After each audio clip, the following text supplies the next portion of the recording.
여러분, 과학은 실패를 용납하지 않죠. 만약에 실패나 실수가 있으면 수정해야 되죠.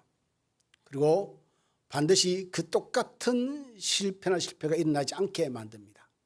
근데 인생은 그렇지 않습니다. 인생은 삶의 실패나 실수가 일어나면 그것을 수정하긴 하죠. 그리고 문제를 확인하고 무엇이 잘못된지도 이렇게 밝혀내고 그리고 새로 회복합니다. 근데 그렇다고 해서 또다시 똑같은 문제를 우리가 일으키지 않는다고 보장은 없죠. 그게 사람입니다. 문제는 뭐냐면 과학은 그렇게 수정을 해서 좀 더 나은 기술과 나은 과학의 자리를 찾아나가지만 삶은 어제 지은 죄를 오늘 또 짓고 오늘 지은 죄를 내일 또 지을 수 있다는 것이죠. 그리고 문제는 뭐냐면 사람에게 있어 실패나 실수의 문제는 문제가 있다는 것이 실패를 했다는 것이 중요치 않다는 것이죠. 문제는 그것을 어떻게 우리 안에서 다루어 나가는가, 처리하는가의 문제입니다. 여러분, 어떤 사람과 다툼이 있다고 치면은 그 사람과 평생 이제 화해를 하고 난데 평생 안 다툴 거가 아니지 않습니까? 하도 또 다투기도 하고. 사람의 관계라는 게 그렇죠. 문제는 그럴 때마다 어떻게 처리를 하고 해결을 하는가의 문제에 우리의 삶이 다운이 되든지 아니면 업이 되든지 결정이 나겠죠. 여러분, 그러니 우리가 삶을 살 때 오늘 본문에 제가 중요하게 나누고 싶은 긍휼한다는데 상대 입장을 헤아리지 못하면 우리의 입장만 헤아리면 답이 없습니다. 그러니까 문제를 해결할 때 입장의 차이가 있겠죠.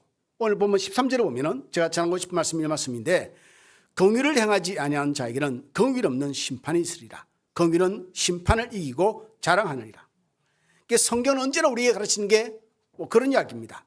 사랑, 자비, 양보, 그리고 배려. 그래서 오늘 본문은 우리가 말하고 싶은 것이 긍휼은 우리의 삶에 늘 있어야 되는 것이다.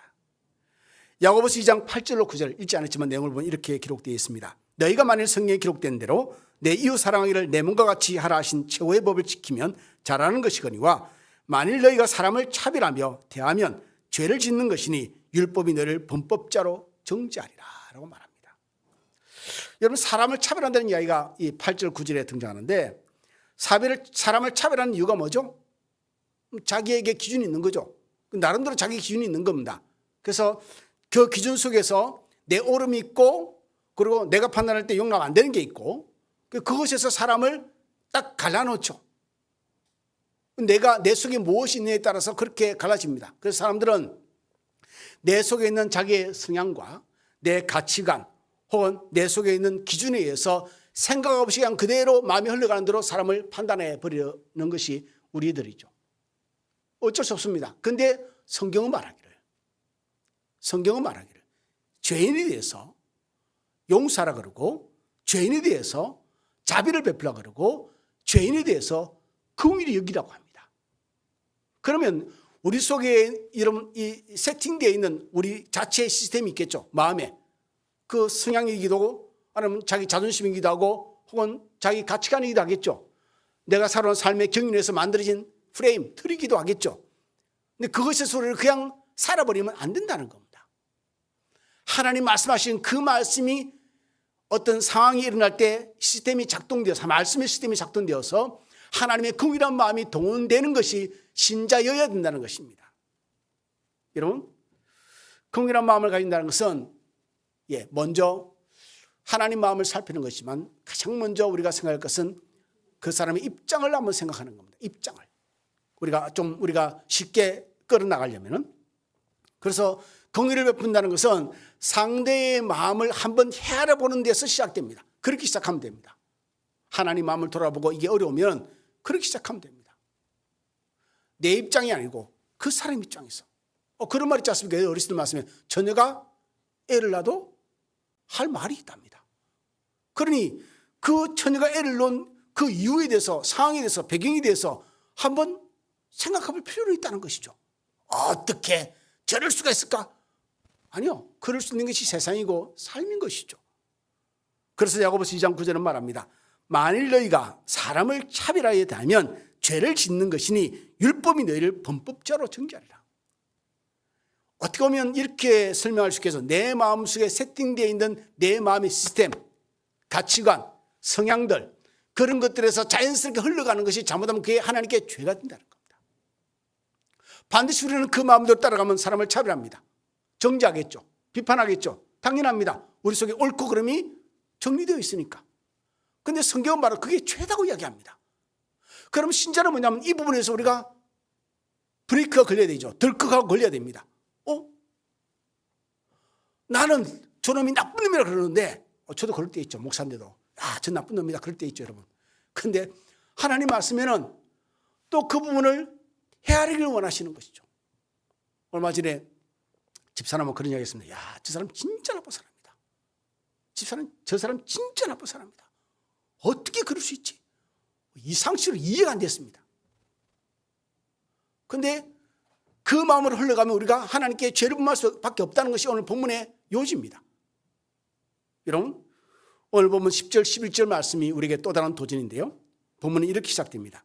누구든지 온 율법을 지키다가 하나를 범하면 모두 범한 자가 되나니 간음하지 말라 하시니가 또한 살인하지 말라 하셨은즉 네가 비록 간음하지 않아도 살인하면 율법을 범한 자가 되니라. 그러니까 내가 볼 때 저 사람은 진짜 나쁜 사람이에요. 정말 나쁜 놈이다. 그런데 그 사람은 범하지 않는 죄를 나는 범하고 있을 수 있는 거죠. 그러니까 나는 그와 같은 죄를 절대 안 범하는데 또 다른 죄를 나는 범하고 있는다는 말이죠. 그러니 우리가 그 사람을 정죄할 자격이 있느냐? 없다는 겁니다. 이게 오늘 본문의 10절 11절의 메시지입니다. 그러니 네가 생각하기에 저 사람은 10가지 죄를 짓고 너는 한 가지 죄를 지어도 너는 10가지 죄를 지은 자를 한 가지밖에 짓지 않는다고 네가 의로워서 그를 정죄할 수는 없다는 겁니다. 나는 도둑질은 안 해. 도둑질은 하지만 누군가를 미워하는 살인죄를 저지를 수는 있겠죠. 성경의 말씀에 의하면. 그러면은 누가 더 나을까라는 것은 도토리 키즈기인 것이죠. 성경의 말씀을 빌려 말하면. 다시 말해서 우리는 누군가를 정죄하고 비판하고 남을 정말 못됐다 악하다고 말하는 순간 하나님께 죄를 범하는 것이고, 그것 또한은 그러니 우리는 그런 것을 할 자격이 없는 존재다. 여러분, 그래서 반드시 가지 않은 마음이 긍휼한 마음입니다. 왜냐하면 오늘도 우리는 하나님의 긍휼하심을 잊고 이 자리에 왔습니다. 하나님의 긍휼하심이 없다면 우리가 일주일 사는 삶의 부분에 죄를 끄집어내기 시작해서 그 죄를 가지고 나를 하나님이 정죄하시고 비판하고 나를 죄를 따지기 시작한다면 누가 이 자리에 설 수 있을까? 그러니 이 세상을 사는 우리에게서는 말씀드리지만 누구에게나 입장이라는 건 있다는 거죠. 누구에게나 입장. 살인자에게도 입장이 있고 정말 도둑놈에게도 입장이라는 게 있고 누구나 다 입장이라는 게 있던 것이죠. 가난한 자는 가난한 자의 입장, 부자는 부자의 입장, 도둑질한 자는 도둑질한 자의 입장이 있고, 근데 그 마음을 한번 헤아려 보는 마음을 가지지 않는 한은 우리는 긍휼한 마음을 가지기가 어렵다라는 것이죠.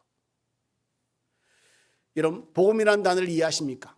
복음, 가스펠, 굿뉴스. 십자가라는 말이 이 단어의 의미를 한번 묵상해 본 적이 있습니까?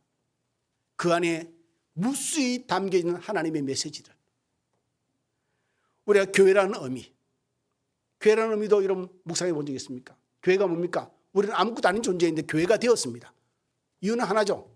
하나님께서 우리를 calling, 하나님은 나를 불러서 나를 이 자리에 오게 했는데 와보니까 이것이 교회가 된 겁니다. 이게 바로 교회라는 의미입니다. 하나님이 불러서 나를 한 곳에 모아놓고 그 무리를 하나님이 교회라고 일컫습니다. 구원이라는 단어, 구속이라는 단어, 용서라는 단어, 이 단어 속에 포함된 무수한 하나님의 메시지와 은혜들을, 긍휼과 자비들을 우리가 헤아리지 못한다면 우리는 이름만 신자일 뿐이지 속은 여전히 세상을 담아놓은 것과 같다라는 것이죠. 교회를 다닌다는 것은 여러분 우리가 좀 더 교회 다니기 전보다 좀 더 정직해지고 좀 더 착한 일을 많이 하고 좀 더 정의로워진다는 말은 아닙니다. 교회를 다닌다는 것은 다른 말로 표현하면 예수를 믿는다는 말과 이어져야 당연합니다. 그래야 됩니다. 예수를 믿는다는 것과 그 말의 의미 속에는 어제나 오늘이나 영원토록 우리는 죄를 벗어날 수 없는 존재라는 것을 인지하고 또한 인정해야 되는 것을 전제로 합니다. 히브리서 4장 15절 16절에 참 은혜의 말씀이 기록되어 있는데 우리에게 있는 대제사장은 우리의 인약함을 동정하지 못하실 이가 아니요 모든 일에 우리와 똑같이 시험을 받으시노되 죄는 없으시니라. 그러므로 우리는 긍휼하심을 입고 때를 따라 돕는 은혜를 얻기 위해서 은혜의 보좌 앞에 담대히 나갈 것이라. 대제사장은 예수님이십니다. 예수님은 죄가 하나도 없으신 분이신데 우리와 똑같이 시험을 받으시고 우리를 긍휼히 여기셔서 우리를 죄 가운데 건져내신 분입니다.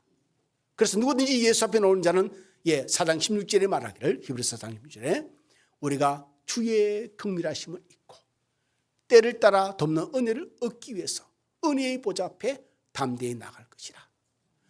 그러니까 긍휼함이 없이 이 자리에 나올 수 있는 사람도 없고 하나님의 긍휼하심을 입지 아니한 자가 이 자리에 예배 드릴 수도 없다는 것이죠.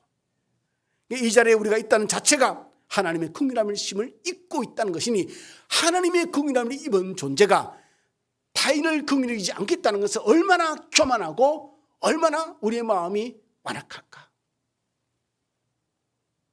우리가 보기에 이해 안 되는 행동을 하고 죄를 범했다고 저도 그랬습니다. 와 정말 악한 사람이다.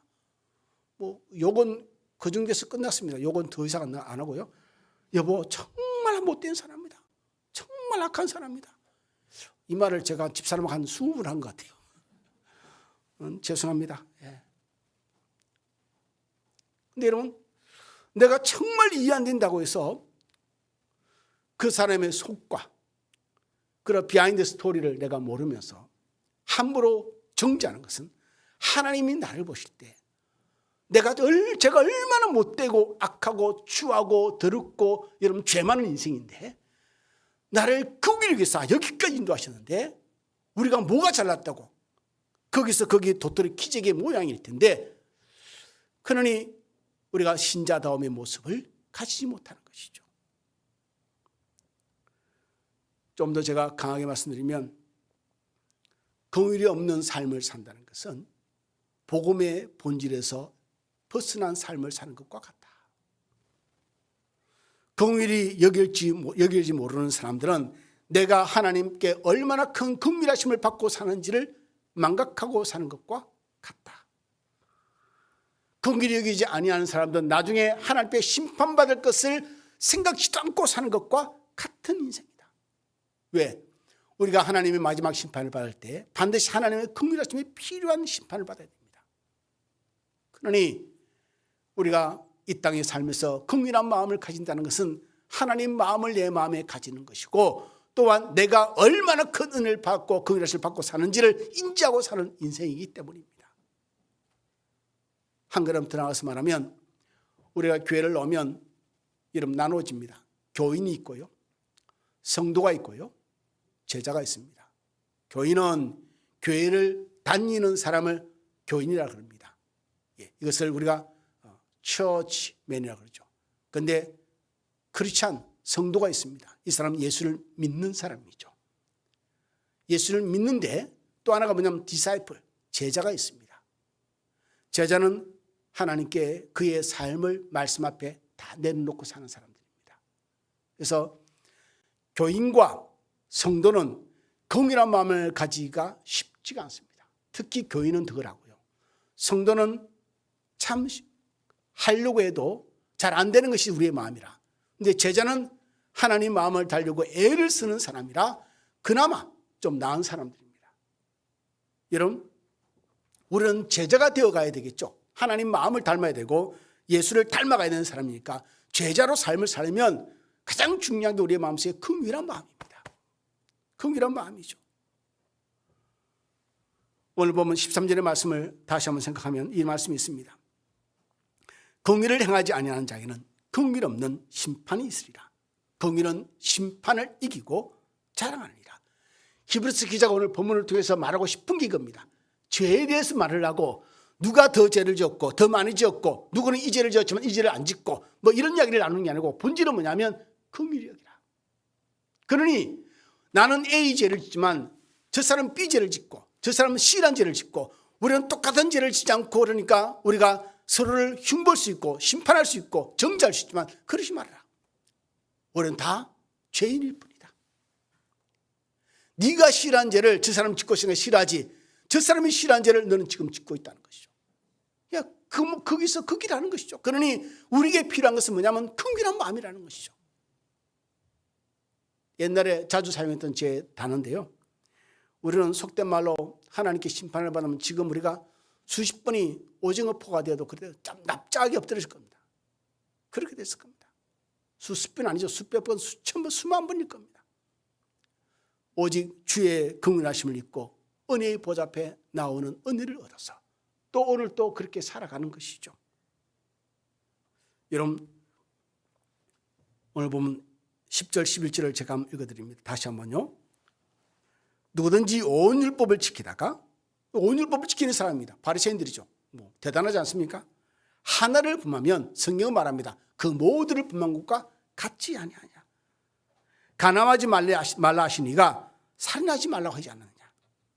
네가 비록 가늠하지 않아도 살인하면 율법을 범한 게 아니냐. 그러니까 똑같은 메시지입니다. 나는 저 사람이 짓는 죄를 나 죽어도 평생을 안 지었고 앞으로도 안 지을 거야. 그런데 다른 죄는 짓고 있어요. 이 성경 그 이야기를 지금 하는 겁니다. 그러니 서로 손가락질하지 말라는 겁니다. 서로 험담하지 말고 탓하지 말고 정죄하지 말고 비판하지 말라는 겁니다. 누구나에게 입장이 있고 상황이 있고 무엇보다 하나님께로부터 너는 긍휼하심을 입고 사니 그 긍휼한 마음으로 그 사람을 한 번 더 생각해 보는 것이 신자의 태도라는 것이 오늘 본문의 메시지입니다. 여러분 저를 포함해서 이 가운데 죄를 범하지 않고 사는 사람이 누가 있겠습니까? 그 사람이 있다면 예, 축복합니다. 근데 사람이 그렇지 못합니다. 왜? 이 땅에 사는 동안은 우리 속에 있는 아담의 죄성이 우리를 영원히 떠나지 않습니다. 그래서 우리는 이 기간을 뭐라 그러죠? 이 땅에 사는 기간을 성화의 기간이라 말합니다. 성화의 기간. 점진적 구원의 단계라고 말하죠. 영화의 단계에 이르를 때 우리는 죄와 아예 상관없는 상태가 됩니다. 성경은 그 단계를 죽음 이후의 단계라고 말합니다. 우리가 이 땅에서 이룰 수 없는 단계가 영화의 단계, 죄가 하나도 없는 상태로 사는 것이 영화의 단계인 것이죠.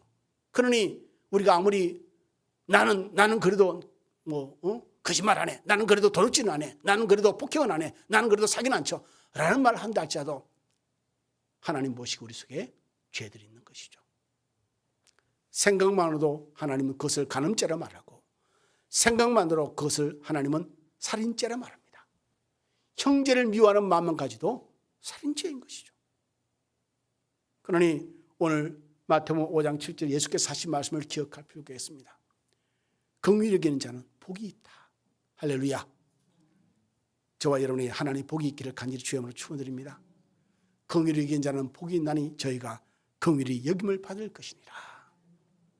그러나 여러분 남편들이여 아내를 긍휼히 여기시고요.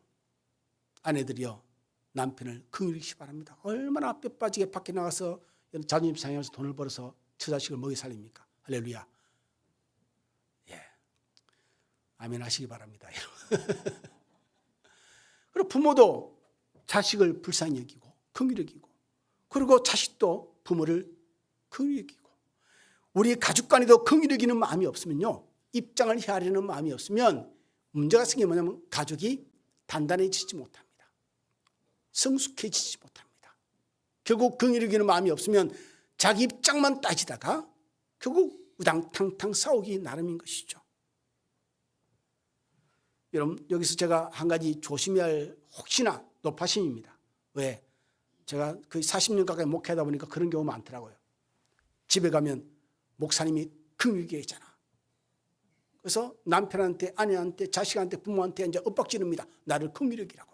아니요. 오늘 본문은 내가 다른 일을 긍휼히 여기는 겁니다. 할렐루야. 그러니 목사의 설교를 핑계로 자신의 약점을 방어하거나 그렇게 하면 됩니다. 내가 긍휼히 여기는 겁니다. 내가 이런 약점이 있으니까 이제 저 설교 들었으니까 나를 긍휼히 여기 주겠지. 이것은 저 멀리 배를 띄워서 흘려보내야 됩니다. 오늘 본문의 메시지는 내가 타인을 긍휼히 여기는 마음입니다. 이 마음을 가지면 안 되는 거죠. 옛날에 제가 몇 년 전에 심리 강의를 듣고 우리가 한번 조사를 해서 내가 어떤 성향인지 사람에 대해서 한번 한 적이 있습니다. 강사를 불러서. 저는 그 검사를 한 이유가 뭐냐면은 자신의 장점도 알고 약점도 알고 상처도 알아서 자신을 잘 다스리기 원했는데 이런 일이 벌어져요. 나 이런 사람이니까 날 이렇게 대해야 돼. 그러다가 좀 놀랐습니다. 다 그렇게 가는구나. 혹시 설교를 들으면 그렇게 가지 않을까? 제가 목사로 약간의 염려가 있는 것이죠. 그러니까 내가 이러니 나를 다 불쌍히 여기어 달라게 아니고 내가 누군가를 불쌍히 여기는 마음이 오늘 본문의 히브리서 기자의 야고보서 기자의 메시지라는 것이죠. 시편 103편 13절에 이렇게 기록되어 있습니다. 아버지가 자식을 긍휼히 여김같이 여호와께서는 자기를 경외하는 자를 긍휼히 여기시나이다. 할렐루야. 그러니 하나님의 긍휼하심을 받고 사는 우리가 누군가를 긍휼히 여기는 것은 하나님의 사람으로서 당연히 가져야 할 태도다. 그러니 오늘도 이기적인 존재, 태도, 말이 아니라 긍휼히 여기는 마음을 근본적으로 우리의 마음에 두고 그 마음에서 말을 만들어내고 태도와 행동을 만들어내기를. 그런 경우 있지 않습니까, 여러분? 나는 저 인간은 용납 못해. 이것이 누구에게나 한 사람은 있을 수도 있겠죠. 그것은 성경 말할 죄라고 오늘 본문은 말합니다. 나는 계속 죄를 짓고 있는 것이죠. 계속 죄를 짓고 있는 겁니다. 오늘 말씀을 기억하고 우리가 내일 또 추석 명절 가족끼리 모인데 가족끼리도 여러분 긍휼히 여기시기 바랍니다. 내 마음에 안 드는 가족들이 있고 내 마음에 거슬리는 가족들이 있을 수 있겠죠. 불쌍히 여기시기 바랍니다. 이것이 하나님의 긍휼하심을 받고 사는 신자의 태도임을 기억하시고 긍휼을 베푸는 귀한 삶 가운데 이번 추석 명절 모든 가정이 하나님 은혜 가운데 행복하기를 주님으로 축원을 드립니다. 기도하겠습니다.